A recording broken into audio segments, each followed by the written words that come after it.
Foreclosures can look like the deal of a lifetime. But if you're not careful, they'll cost you more than you bargained for. Here's how you can safely buy a foreclosure here in the Kenosha area. Here is a step-by-step guide in buying a foreclosure here in Kenosha. Step 1, get pre-approved. You know that's important, right, Chad? Absolutely. Step 1 in buying any house in the Kenosha area is getting pre-approved, or if you're going to buy a foreclosure, make sure that you have cash available and that you can show that proof of funds to the seller or the bank that has that house for sale.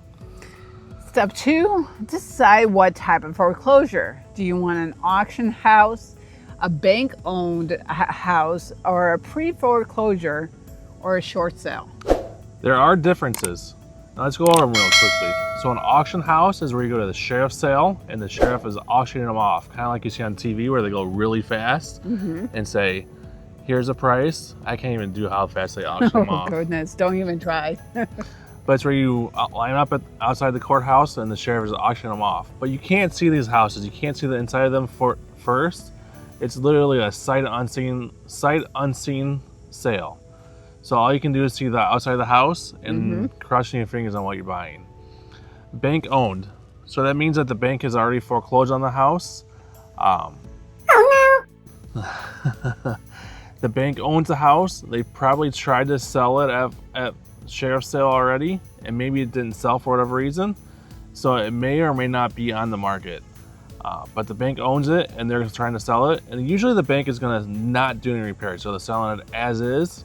But as is just a saying. It means that you can still do your inspections, still have your due diligence period. You can still ask for repairs, ask for credits, but just be known that the bank will not do any repairs because that banks just don't do any repairs during a foreclosure. So the next one is a pre-foreclosure. So a pre-foreclosure is just like that. It's before they start doing the foreclosure process. They give you a notice being that you fell behind and you weren't able to pay that amount for quite some time, and then they gave you a notification saying, hey, this is going to go to a foreclosure. You can sell it, you can do whatever you need to do to rectify the situation. So that is a pre-foreclosure, so right before they foreclose on the home. Pre-foreclosure is usually in the public records. There's usually court notices saying that the bank has sent you a notice and legal writing saying that we're going to start the foreclosure process on you. So usually you're getting letters from lawyers saying, hey, we can help you out, file for bankruptcy, whatever you need to help you stop the foreclosure process. But this is usually the first step, the first legal process that you know that the bank's going to start foreclosing on you. And if you're in this situation, this is the first step that you want to start contacting realtors or lawyers to stop this process. We're going to do a next video about how to sell your house if you're going through this process, which can be really stressful. The last step, the last foreclosure type, I guess, is short sale. Short sale is when you owe more on the property than what it's worth. So if you go to sell on the open market, you won't get what it's worth. So you're underwater, basically. This is what happened to a lot of people in 2008.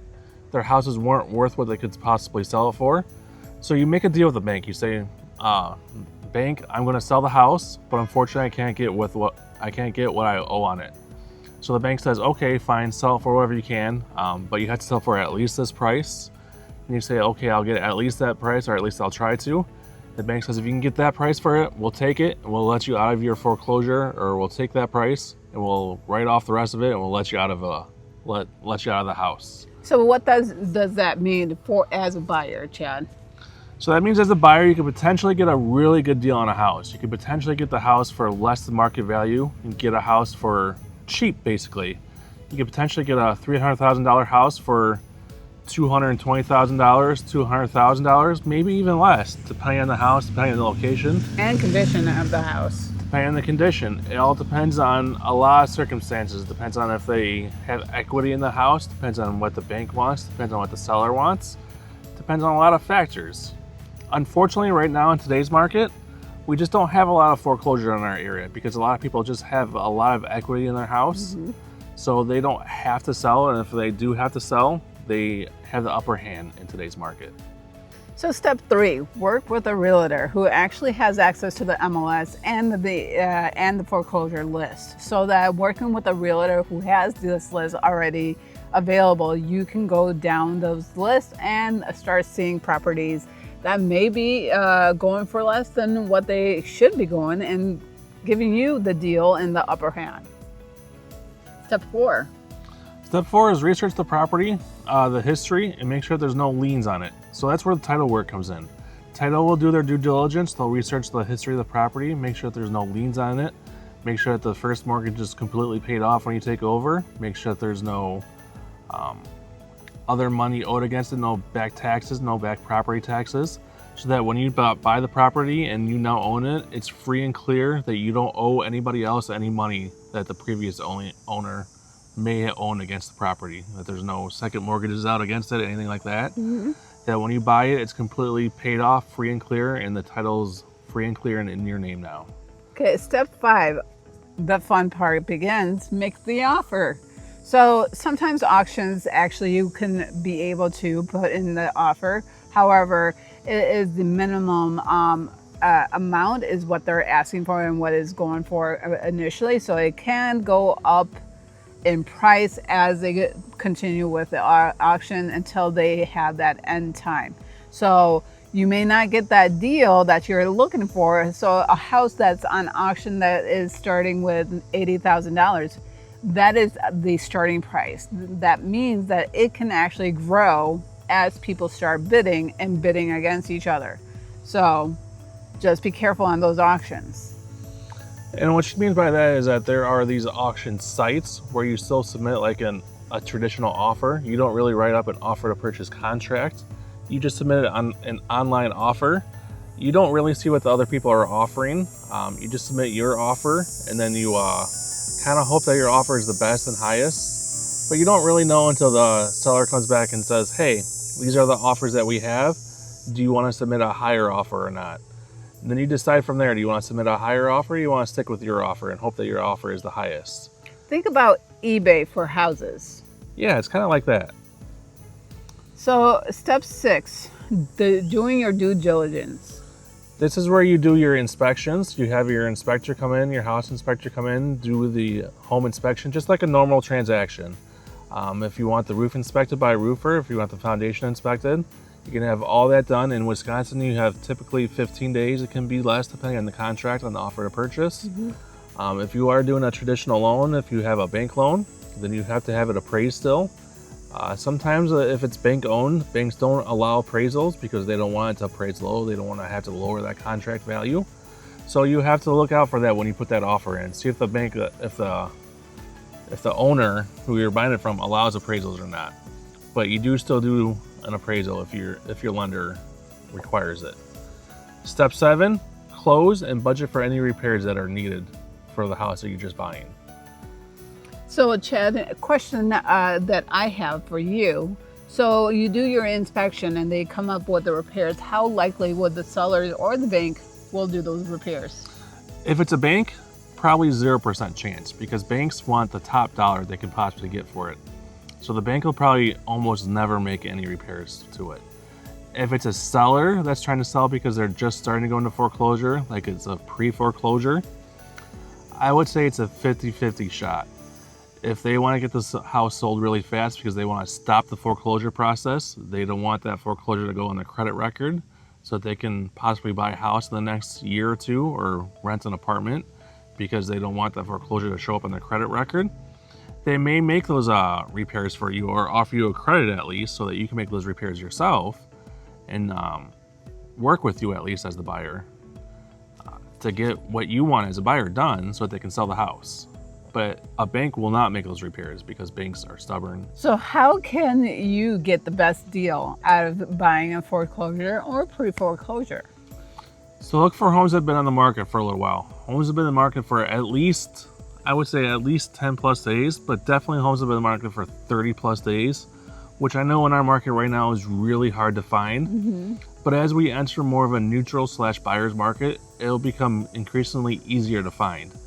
So if you're looking for a really good deal or a pre-foreclosure or foreclosure, look for those houses that have been staying in the market for a little while longer. And those deals will be easier and easier for you to find. So the number 2 point for getting the best deal is being prepared to move quickly with financing and cash. So those houses, they move real quick. So can we explain further, Chad? So like Aalia said, you just have to be ready to move quickly because there are so many investors here in the Kenosha, Racine, Milwaukee, and even Northern Illinois area that you are competing with investors, and investors are hungry. We have such limited inventory right now in 2025 that investors cannot find those houses that they want to flip and make into beautiful new houses for people. So if they happen to find a pre-foreclosure or a foreclosed house that happens to hit the market, they are scooping them up like lightning. They are on the market for maybe an hour or two, and then all of a sudden they're under contract because investors are, I would, in my opinion, overpaying for some of these houses just so that they can have a project for their guys to work on. So if you want to get into the flipping side of things by buying a distressed property, you have to be willing to compete with these guys and pay top dollar for these investment properties because these investors are not messing around. They are paying top dollar for these investment properties, sometimes even maybe overpaying just so that they have a project to work on and then sell in 3 to 6 months. And same goes with buyers who are paying with cash. They can close on the property within a couple of weeks with cash. Mind you, you must have that funds readily available to put in when you put in that offer to justify them accepting your offer. A lot of the buyers were finding that they are pulling money out of different accounts so that they have that money already in hand. So they're ready and willing to go to battle essentially for over that property as well. So you got to make sure you're ready and willing to battle it out.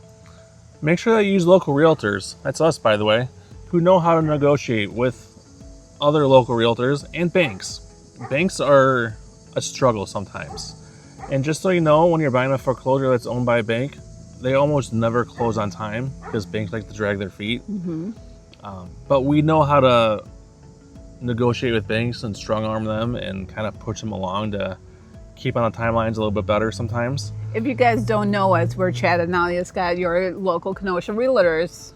If you guys have any questions at all about buying or investing here in the Kenosha area or starting your foreclosure journey, give us a call or shoot us a text at 262-331-1621 or grab one of our free guides down below here in the description of this video. We're happy to help anytime. So another factor in buying a foreclosure, make sure you have money aside to do those repairs, to do the renovations, because they come up front right away. As soon as you buy that purchase or purchasing that property, you will need to start doing your project right away because a lot of the foreclosures aren't in the best shape. So in order for it to be livable, you must start doing your repairs. I mean, you might get lucky every now and then where you buy a foreclosure that's in immaculate condition or needs very few repairs, but that's very far and few between. Most foreclosures need some kind of repairs, an updated kitchen, updated bathroom, new flooring. So I would say 95% of foreclosures need some kind of repairs to them. So just have that in your budget when you're buying a foreclosure or pre-foreclosure house. So here's the best part of this video. Are you ready for it? I'm ready. I'm excited for this part. Okay. Well, here are the 10 hidden things or 10 things to look out for when purchasing a foreclosure. So number 10 is the emotional stress if it is your first purchase. So it can go from very easy to very tumultuous with the banks. You know? Very tumultuous because, like I said, banks jinx. Banks can make the process really hard in order for them to gain all that money back. So just be prepared to go down that road. So that leads us to number 9, delays in bank approvals. So banks take forever. They love to drag their feet and they only work bankers' hours, 9 to 5, Monday through Friday. They don't work holidays, they don't work weekends. So if we submit an offer at 5 p.m. on a Wednesday, they're not going to see it until Thursday morning at 9 a.m. Maybe they'll see it at that time because, it gets put on the bottom of the pile and then they'll get to it whenever they get to it. So You have to kind of work around the banker's hours, and we've gotten pretty good at working with banks because we've gotten pretty good at knowing who to talk to, who to bug, who to kind of poke and prod, and kind of get our offer pushed to the top of the pile and bug them a little bit. So we've gotten pretty good at pushing them along, especially local banks here in the Kenosha area. So if you need some help with foreclosure or pre-foreclosures, happy to help you out with that. For number 8, we have a special guest here who wants to help out with number 8. Abigail, what's number 8? Number 8 is competition from cash investors. What does that mean, a competition for cash investors? They are trying to get it. Okay. But there's other investors trying to get it also. Exactly. Yeah, exactly. So there are different investors, like Chad had mentioned it earlier in this video, that the investors are really hungry. So they are going to pay cash for that property. So be prepared to compete with others and prepare to pay top of your budget in order to get that property if that property is what you want and is looking for. So be prepared for that competition. So number 9, Mr. Chad Scott, what would that be? Number 7, isn't it? Oh, number 7. My bad. I'm going backwards. So number 7 is market value versus repair costs. So you got to look at what you're paying for the house initially. So most houses are selling on the MLS, most foreclosures and pre-foreclosures. But you also got to factor in your repair costs because most people are buying these houses and turning around and flipping them and selling them on the market after they're done fixing them up.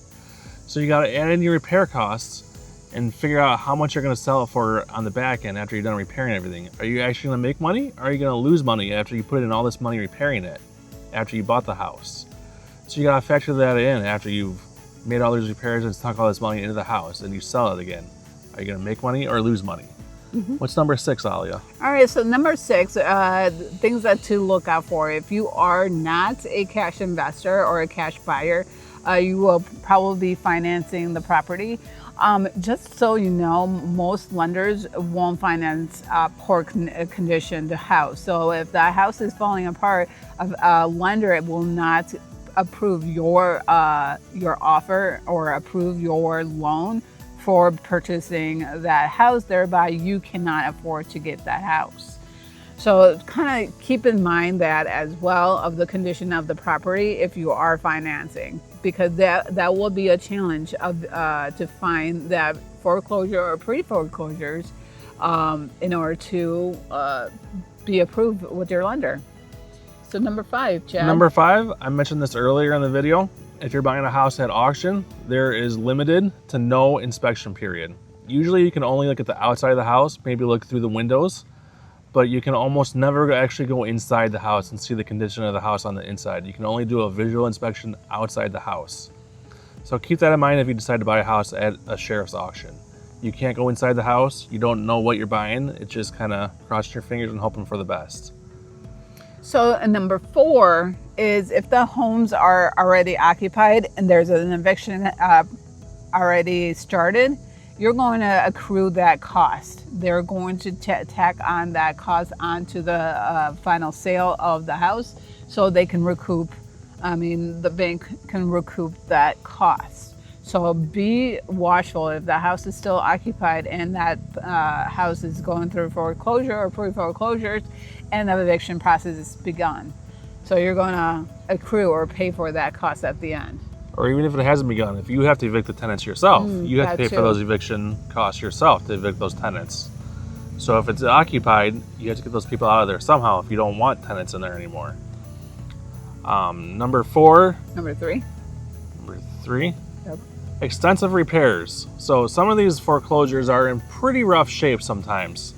So, you got to repair the roof, the foundation. Sometimes there's a bunch of holes in the wall, like owners get really mad when they're going through the foreclosure process. They can't believe it's happening to them, and they come home, they start punching holes in the walls. Sometimes I've seen them pull the copper wiring out of the walls and go and sell that on the open market and I don't know, is it the third-party market or the black market? I don't know. The black market. Yeah, so they can try and pay off some credit card debt or other debts that they have. So, you might be buying a house with no copper wiring in it or no copper piping in it. So keep that in mind too. Number 2 is no disclosure laws, meaning that on a foreclosed house, the person does not need to disclose what was wrong with it and being sold as is, meaning that 9.5 out of 10 times they don't need to do the repairs, especially if it's sold as is and you are aware it's being sold as is. So keep in mind that, and if it's in a listing, make sure you keep an eye out for those words as is. Otherwise, if they don't, then obviously there's a chance that you can negotiate for repairs. Even if it is being sold as is, you can still ask for repairs. You can always ask for repairs during the negotiations, but just keep in mind that if it's a foreclosure, the bank won't make any repairs. They may offer concessions, maybe, but they're not going to make any repairs because they're the bank. They're trying to make as much money as possible. But they don't have to disclose anything. There's no condition report, nothing like that, because they've never lived there, obviously. So they have no idea what's wrong with the property. All right, so time has come for the number 1 thing to look out for. And what is that, Chad? Hidden liens and unpaid taxes.